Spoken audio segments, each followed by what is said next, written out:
Kota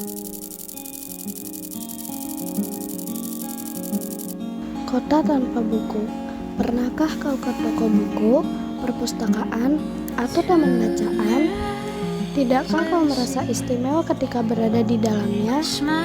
Di sekelilingmu ada berbagai toko dari dunia nyata dan hayal, tempat yang pernah kau kunjungi dan yang belum, informasi dan cerita dari masa lalu, masa kini, dan masa depan. Semua berpadu, semua berada dalam genggamanmu.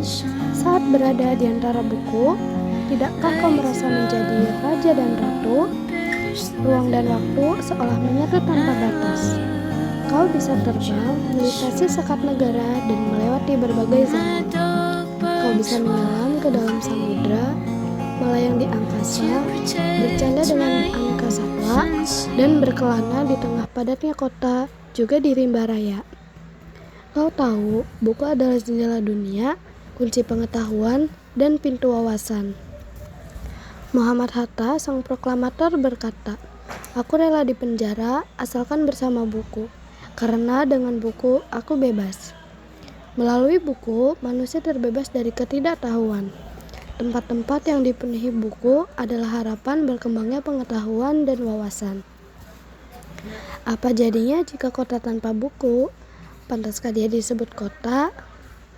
Di kota itu, mungkin kabar datang dari sumber lain, dari koran, televisi, atau internet. Mungkin informasi dan cerita datang dari cerita nenek moyang, bagai dongeng-dongeng sebelum tidur. Irama warganya pun tiada beda. Bangun pagi, bertebaran di muka bumi untuk berbagai keperluan, untuk kembali pulang siang atau sore harinya. Setelah itu, mereka berangkat tidur dan memulai lagi hari berikutnya. Semua serupa. Di kota itu, mungkin ada bangunan bernama perpustakaan. Di dalamnya, buku-buku berderet dalam rak yang tak terjamah. Tiada tangan meraih dan membuka halaman demi halaman dengan sukacita.